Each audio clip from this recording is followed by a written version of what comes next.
This is Chapter 13, dealing with nouns and pronouns. Starts on page 293 in your textbook. By the end of this chapter, you should be able to identify and recognize the different types of nouns in a sentence. We probably already know what a noun is. This chapter will walk us through identifying the different types of nouns. And the same thing with pronouns. We use pronouns all the time in our speaking and our writing. This will help us identify the different types of pronouns. Now, step right up and show me what you got for me this morning. I can't come and sound to common nouns. I tried to give them names are boring. That's an ostrich. Next, that's a toy store. Next, that's a snorkel. Next, that's a seriously Mount Rushmore. How'd you even get that in here? That's a proper noun. Next, a common noun name's a general person, place, thing, or idea. A proper noun name's an actual person, place, thing, or idea. Common noun, make them sound. Common noun, all around. A lady, a planet, zoo, volcano, boom, declaration. And proper noun, make them sound. Proper noun, let's get down like Lucy Mars, Krakatoa, and Declaration of Independence. Downtown, what's that sound? A person, place, or thing is found in downtown. So profound, name, ideas, mess around with. Who is that guy? What is that thing? What is that place? So name and you sing, 'cause I'm a noun, noun, noun, noun, noun, noun, noun, noun. Now serving concrete and abstract nouns. I suppose you want me to explain what those are. Listen up, I'm only saying this once. A concrete noun is something I believe I ought to mention. A concrete noun is something you perceive with your five senses. You can see the beach, you can hear the drum, you can taste a peach, you can smell rotten eggs. Yeah, better not eat those now. Or you can touch a concrete noun. An abstract noun's a complicated nounified idea. You simply cannot hear or taste or smell or touch or see. An abstract noun. What's that sound? Well, it ain't an abstract noun. Examples, please. Yes, sirree. An abstract noun could always be love, honor, loyalty, friendship, hatred. That's not very nice. Well, abstract nouns can add some spice. Now we'll sing the chorus twice. Downtown, what's that sound? A person, place, or thing is found in downtown. So profound, name, ideas, mess around with. Who is that guy? What is that thing?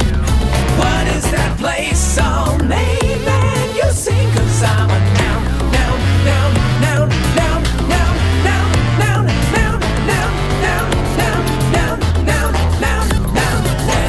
Are you a lonely noun? Looking to mix it up with other nouns? Then you'll love becoming a compound noun. Dial this number now. Compound nouns are fun to make it clear stormy weather. You take more than one noun and you simply smash them all together. Like a knucklehead, check, or a short kick, yeah, or an eggplant, yeah, or a bellyache, or a belly flop, windshield, football, Iron Man, jack-o'-lantern, horseshoe, grasshopper, suntan. Collective nouns are groups of things I'll help you understand. A family or assembly or doctor noises band. A flock of seagulls with a gaggle of geese. A team of players or a squad of police. A pot of whales beside a school of sharks. Is our pride of lions chasing an armory of aardvarks. Aardvark, serious that is. I saw him in the dark on a walk in the park. Collective nouns all around. Compound noun. Now let's get down in downtown. What's that sound? Person, place, or thing is found in downtown. So profound. Name, ideas, mess around with. Who is that guy? What is that thing? What is that place? So name and you sing, 'cause I'm a noun, noun, noun, noun, noun, noun, noun, noun, noun, noun, noun, noun, noun, noun, noun, noun, nouns.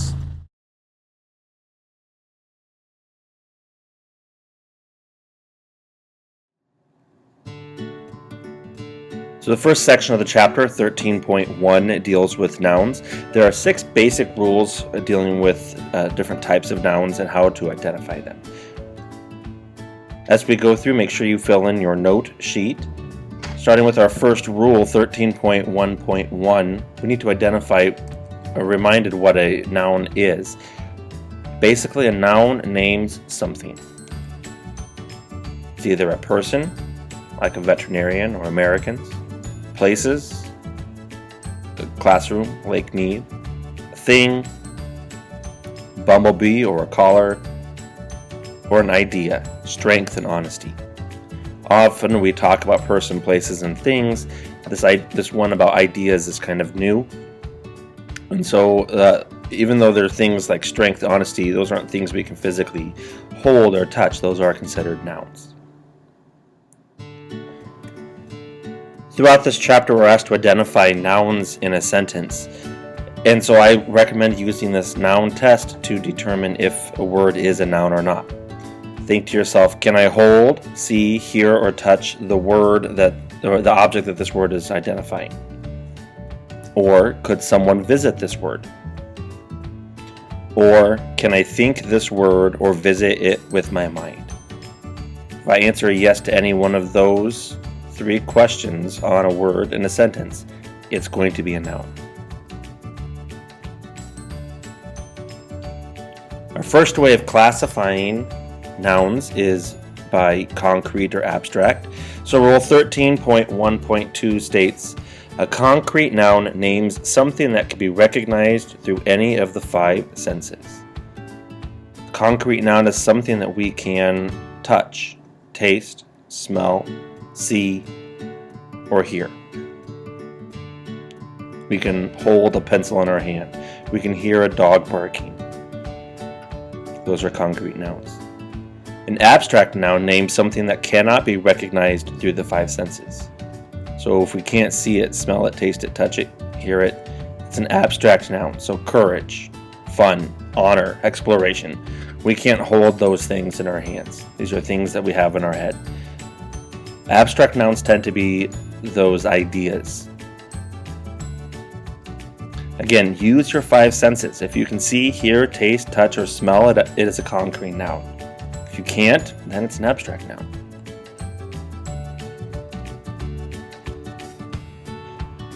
(13.1.3) Another way to classify nouns is as collective nouns. A collective noun names a group of people or things. It's a word that we use to identify a whole group of things all together. So a club, a troop, a class of students, a herd of animals. 13.1.4 deals with count nouns. Count nouns name things that can be counted. So I could have an orange, or I could have multiple oranges. A bench, multiple benches. Street, streets. If we can add an S or an ES to the end of each one to the word, then it's a count noun. However, there are non-count nouns that we wouldn't add an S or an ES to them because it doesn't make sense. So we would say thunder, or rice, grass, money. I don't say I heard 5 thunders yesterday, or I have a cup full of rices. If we can't add that S or ES to the end of the word, it's a non-count noun. If we can add an S or ES to the word and it makes sense, it's a count noun. It's a quick and easy way to check and see if it's count or non-count.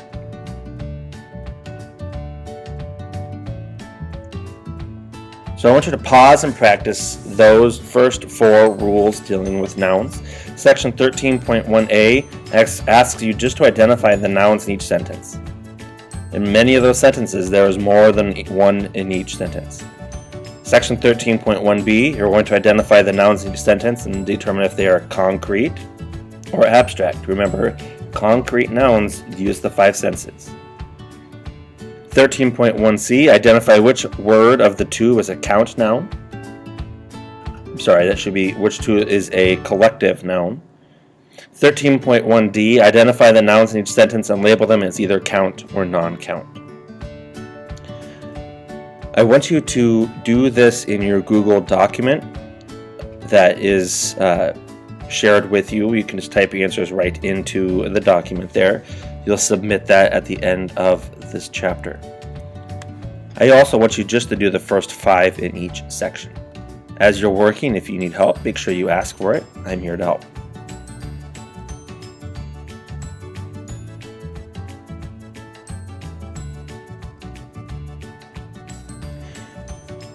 Moving on, our next rule is 13.1.5, dealing with compound nouns. We've talked about compound nouns earlier in the year when we talked about word choice as part of a trait of writing. Remember, a compound noun is a noun that is made by joining two separate words together. Sometimes those words can be put together as one word, like crossbar and firefighter. Sometimes they're hyphenated, byproduct, middle distance. Sometimes there are two separate words that we consider one compound noun: dinner jacket, pole vault. There's no set rule for determining if that's all single word, if it's hyphenated or separate. You just need to know those rules. If we're unsure, we should look them up in a dictionary. When it comes to defining these words, a compound noun, we take and split the word up into the two smaller words. That's how we get the definition for them. 13.1.6 is the last rule that deals with nouns, and that deals with common nouns and proper nouns. A common noun names any one of a class of people, places, things, or ideas. So an inventor, village, story. Doesn't name a specific inventor, a village, or a story. It just is the general idea of those things. A proper noun names a specific person, place, thing, or idea. So instead of inventor, we would have an Alexander Hamilton. Instead of village, you would have Bellevue. Instead of story, the Telltale Heart.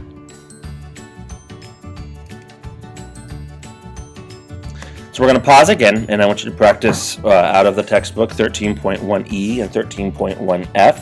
13.1e, you're going to write the compound word and draw a line between the two separate words.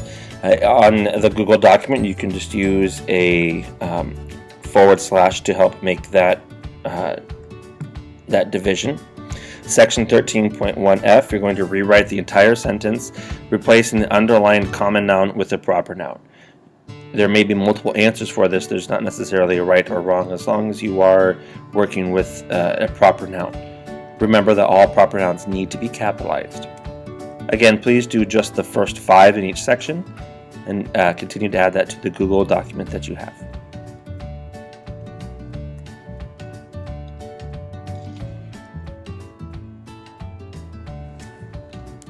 The second section of the chapter, 13.2, deals with pronouns.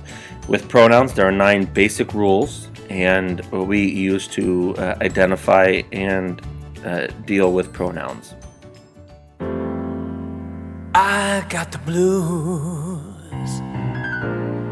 I'm a pronoun, baby. I ain't need nothing without you now. He's got me so down, ladies. I take the place of one or more nouns, but antecedents come before the pronoun. Oh baby, I wanna function by myself, don't wanna need nobody's help. But nobody seems to understand me without my antecedent noun. Like when I told my baby, yeah, I went to see her. She didn't understand, she just said, whom did you see? I told her this was it, and she said, what? And I said, us. She didn't fuss, she just said, what you talking about, babe? And I said, hey, why don't you understand anything from me? And I said, I don't like those nouns, cause they think they own this. And she said, what? I said, they think they own this town.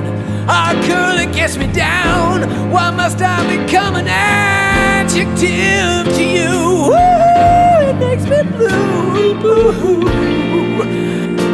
Mama always told me, oh, go be your own man in this wide world of words. But what can I do? Oh, madam, now I don't want to, but I need you. I'm a pronoun and I'm blue. Yeah! Let me tell you a little about myself, babe. A personal pronoun refers to a specific person, place, or thing. Ow, let's make it personal, baby. I ski-bop, do-bop, ring-a-ding-ding. I can be subjective, babe, and act as the subject of the sentence. Like I, you, he, she, ow, it, they, or we. Or I can be objective, babe, objectified, babe. I'll be the object of a verb, preposition, or infinitive phrase. Like me, you, him, her, ow, it is them or us. Whoa. And I admit sometimes I'm possessive, babe. Yeah, I'm a possessive pronoun. Cause I wanna own my love so bad. Ow. Yes, I admit sometimes I act as a marker of ownership or possession. Like mine or yours or his or her. Now, and it drives me mad. And sometimes I'll be demonstrative for you, babe, for your love. Show you this, these, that, and those. Or I can be interrogative for you, babe. Like who, which, what, whoa. Sometimes, like anyone, I'm indefinite. Sometimes I'm relative. Sometimes I feel reflexive to myself. And sometimes I myself am intensive. What can't I do when I'm so in love with you?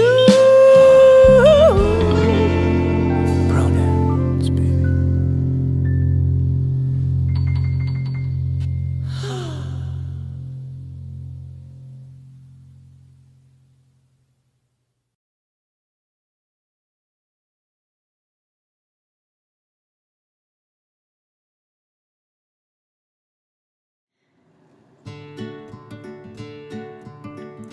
So our first rule dealing with pronouns is 13.2.1. A pronoun is a word that takes the place of a noun or a group of words acting like a noun. Within a sentence, if we were to use the same noun over and over and over, it makes the sentence a bit redundant. So we can use a pronoun within the same sentence. My sister opened her presents first. And we could use it earlier in a sentence. My sister ate her soup first. She was hungry. Or you could replace an entire group of words. Trying to make our family's recipe was hard work. It took a lot of hard time. It really replaces all of trying to make our family's recipe. So here's an example. If I have the sentence, Tom, what is Tom's favorite class? Why does Tom like Tom's favorite class? It sounds kind of ridiculous. So we can take and replace all those Toms with your or you, a pronoun, and it makes the sentence not so choppy or unnatural.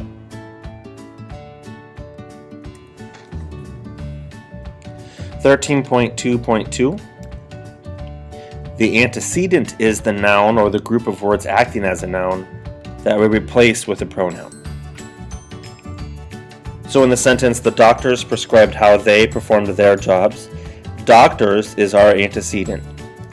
We could replace they and their with doctors. The doctors described how the doctors performed the doctors' jobs. We're replacing the doctors with the pronouns they and their. Or, although she was a pediatrician, Tara also diagnosed adults. In this sentence, the antecedent comes after the pronoun. Everyone at the party knew the truth. In this case, not every sentence has an antecedent. Often the meaning is clear who they are talking about within those types of sentences. So the first section, the assignment that I want you to work on for pronouns is 13.2a, where you need to just write the pronoun or pronouns and the antecedent that they replace. Section 13.2b, you're going to rewrite each sentence, adding the correct pronoun into the sentence that makes sense. Again, continuing to work in that Google document, doing only the first 5 in each section.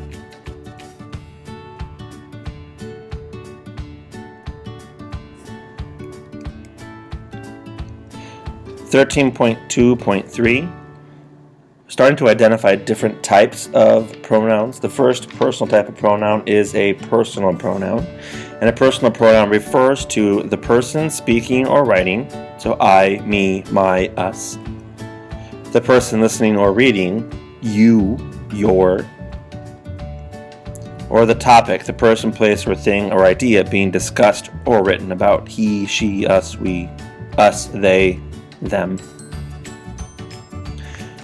Just as with when we talk about reading, we have first person personal pronouns like I, me, my, mine, us, our, ours, and we.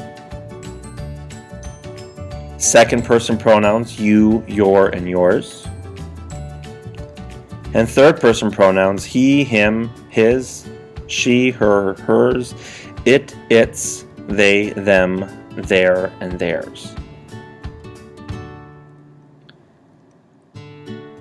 These personal pronouns work for singular or plural nouns.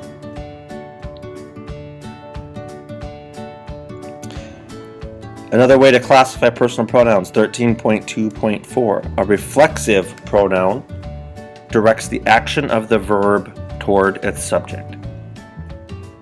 They point back to or reflect back to the noun or pronoun earlier in the sentence. These always end with the suffix self or selves, which makes them easier to identify within the sentence. So in first person we could have myself, ourselves. Second person, yourself or yourselves. Third person, herself, himself, itself, themselves. Reflexive pronouns are easy to identify within a sentence because they end with that self or selves.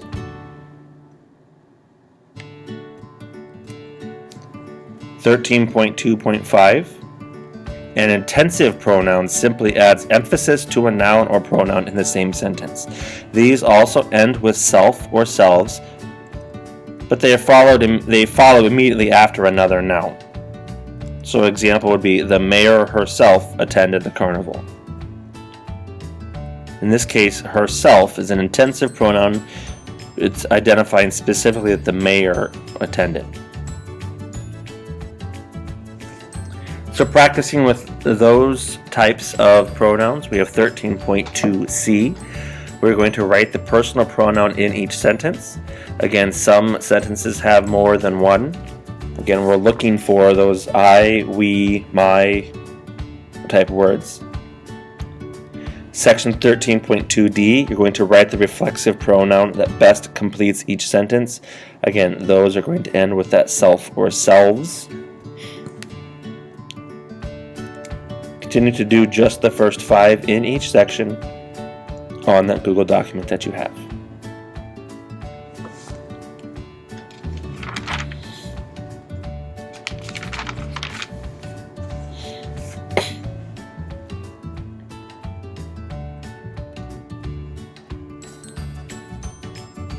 The last group of pronouns and rules that deal with them. 13.2.6. A demonstrative pronoun points to a specific person, place, or thing. They demonstrate what they are pointing to. With demonstrative pronouns, there are only 4. They are this, that, these, and those. They are often found at the beginning of our sentences. So this is where I keep my videos. These are my favorite bands to listen to. Is that the road to take? Those are my smoothies.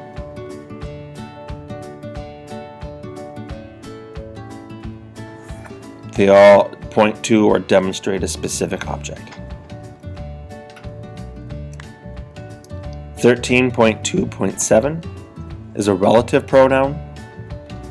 Relative pronouns begin what's called a subordinate clause, or a clause of the sentence that cannot stand on its own, and it connects to another idea in the same sentence. Often there is an independent clause or an independent part of the sentence that can stand alone within the sentence. They identify how things are related. There are only 5 relative pronouns, so it makes it easy to identify them within a sentence. That, which, who, whom, and whose.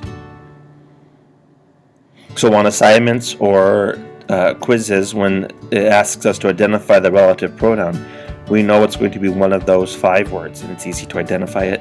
Relative pronouns are generally found in the middle of the sentence. Not always, but often. So an example would be, here is the recipe that Bonnie lost. Here is the recipe is the independent clause. It stands alone as its own sentence. That Bonnie lost is a subordinate. It needs to have something else with it. That is our relative pronoun. Ricky bought her old computer, which needed repairs. Again, there's that relative pronoun, which, right in the middle of the sentence. You can see the other examples there. Again, notice it's one of those 5 words, and it's right in the middle of the sentence.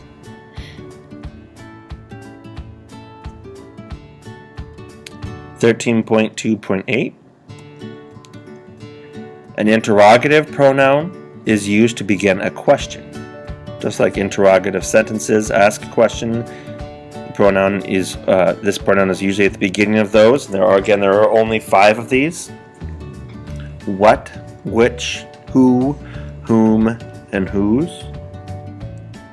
You see several of those are the same as the relative pronouns, but it makes it easy to identify these when we're asked to on assignment, because these are usually at the beginning of the sentence, and it's going to be just one of those 5 words. With these, there is no stated antecedent. We don't know necessarily what word they're replacing. So our examples, we have, what did the principal say? Which is the best place to invest money? Who wants to see a movie? From whom will you receive? And whose was the best cake?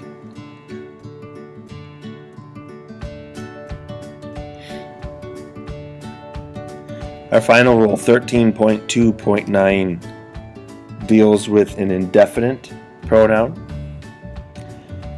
These refer to a person, place, or thing or idea that is not specifically mentioned in the sentence. There's not any particular one person, place, thing, or idea that's intended. It's representing all of those in a group. Often they are found at the beginning of sentences. There are many different examples of indefinite pronouns. There's a chart on page 308 in your textbook, and I'd like for you to fill in some examples from that table into your notes.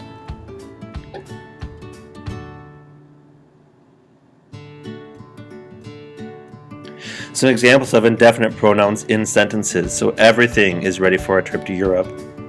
Everyone really wants to see Rome first. Anyone. Something fell off the table. All. None. No one. They all don't point to a specific antecedent. They kind of cover a whole wide group.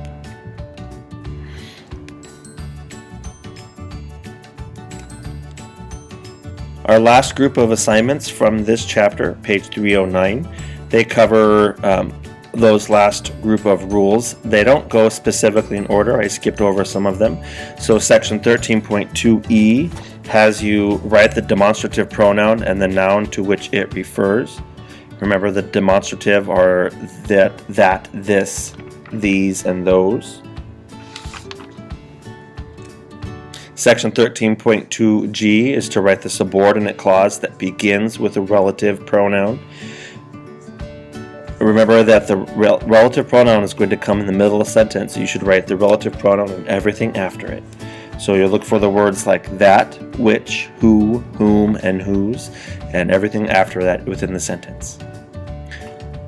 Skipping to 13.2i, I'm going to write the interrogative pronouns in each sentence. Those tend to be at the beginning of the sentence. What, which, who, whom, and whose. In section 13.2j, I'm going to write the indefinite pronoun that completes each sentence. There are multiple options that might work from that chart on page 308. Find the one that best fits the sentence. Again, as with all the other sections, do only the first 5 in each section. Be sure to add it to the Google Doc.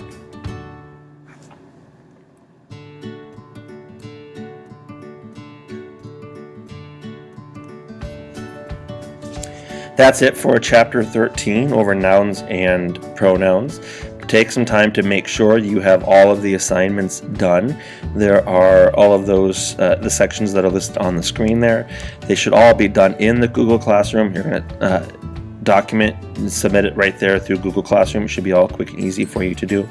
Remember, you only need to do the first 5 within each section.